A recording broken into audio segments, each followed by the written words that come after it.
কুফারেরা বেদিনেরা আপনাকে নিয়ে মন্তব্য করে, কুরুচিপূর্ণ মন্তব্য করে, আপনাকে নিয়ে কটাক্ষ করে, আপনাকে টিটকারি করে, মস্কারি করে, মুহাম্মাদের তুমি দুনিয়া থেকে বিদায় হয়ে যাওয়ার পরে তোমার নাম নেওয়ার মতো কেউ এই দুনিয়াতে থাকবে না। ও নবীজি, আমি আল্লাহ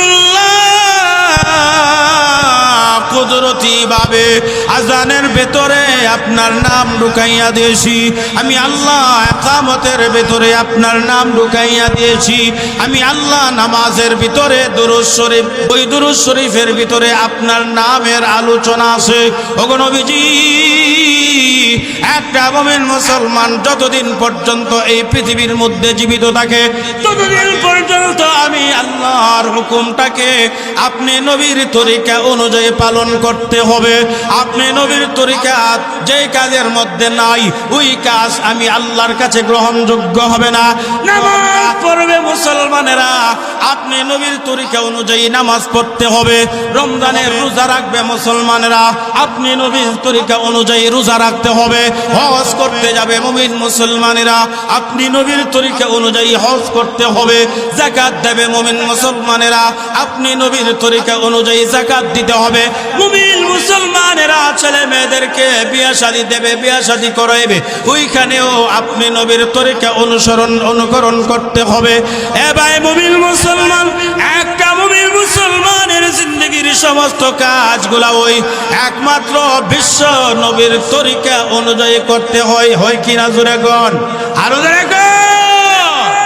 নামাজের হুকুম করেছেন আল্লাহ, কিন্তু নামাজ কেমনে পড়তে হবে এটা আল্লাহ বলে দিয়েছেন না, এটা বলে দিয়েছেন বিশ্ব নবী রহমাতুল্লিল আলামিন। আলহামদুলিল্লাহ জোরে গণ। এইভাবে প্রত্যেকটা কাজে ওই নবীর তরিকা আছে না নাই?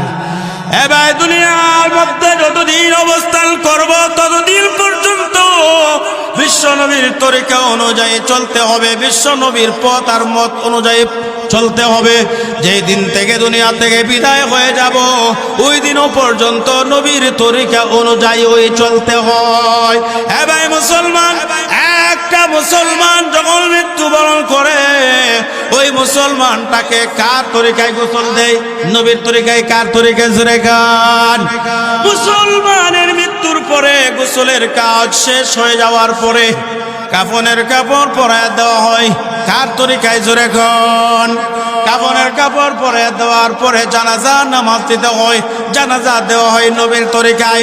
জানাজার নামাজ শেষ করে কবরের মধ্যে রেখে দেওয়া হয়।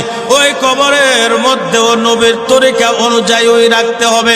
নবীর তরিকা ছাড়া ভিন্ন কোন তরিকায় মুসলমানের লাশ কবরে রাখতে পারবে না। ঠিক কিনা জোরে গণ? হ্যাঁ ভাই মুসলমান, শুধু তাই নয়, মুসলমানকে, মুমিন মুসলমানকে জানাজার নামাজ শেষ করে কবরের মধ্যে রেখে দেওয়া হয়। কবরের মধ্যে রাখার সময় বলা হয় বিসমিল্লাহি ওয়া আলা মিল্লাতি রাসূলিল্লাহ। আমার সাথে সাথে সবাই পড়েন বিসমিল্লাহি ওয়া আলা মিল্লাতি রাসূলিল্লাহ।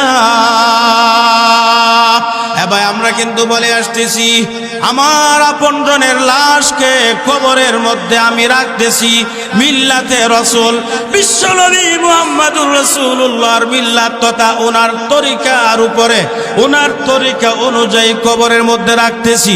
এই কথা আমরা বলি কি বলি না জোরে গণ? এ ভাই মুসলমান, শুধু তাই নয়, হাদিসে পাকে আবার নবী ইরশাদ করেছেন মানুষকে কবরের মধ্যে রেখে দিয়ে আত্মীয় স্বজনেরা যখন 40 কদম দূরে সরে যায়, কয় কদম দূরে? আত্মীয় স্বজনেরা 40টা কদম যখন দূরে সরে যায়, সাথে সাথে আমার আল্লাহর তরফ থেকে পরীক্ষা নেওয়ার জন্য 2 জন ফেরেশতা কবরে এসে হাজির হয়ে যায়। কয়জন ফেরেশতা কবরে আসে? 2 জন ফেরেশতার নাম জানেন কি জানেন না? মুনকার এবং নাকির। নাম কি বলেন? মুনকার এবং নাকির নামক 2 জন ফেরেশতা প্রত্যেকটা মানুষের খবরের মধ্যে এসে হাজির হয়ে যায়। আত্মীয় স্বজনেরা, আপনজনেরা দাফনের কাজ সম্পাদন করার পরে 40টা কদম অগ্রসর, 40টা কদম দূরে চলে যাওয়ার সাথে সাথে মুনকার নাকির নামক দুইজন ফেরেশতা এসে কবরের মধ্যে হাজির হয়ে যায়।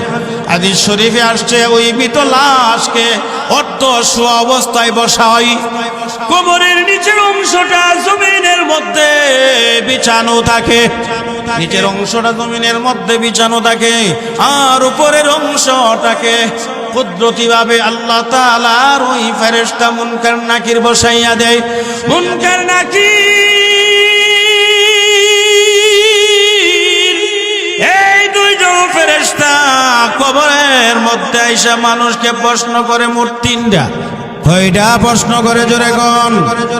তিনটা প্রশ্ন। অনেকে ওই জানে, জানলে কাম হইতো না, তিন প্রশ্ন অনুযায়ী চইলা যাইতে হবে। ওই তিনটা প্রশ্নের মধ্যে 2 নাম্বার 3 নাম্বারে যে প্রশ্ন করা হবে, ওই 3 নাম্বার প্রশ্নের ভিতরে আমার আপনার নবী, বিশ্ব নবী রাহমাতুল লিল আলামিনের নাম আমার আল্লাহ ঢুকাইয়া দিয়েছেন। নবীজির নাম আছে না নাই? জোরে কোন, আর জোরে কোন আছে না?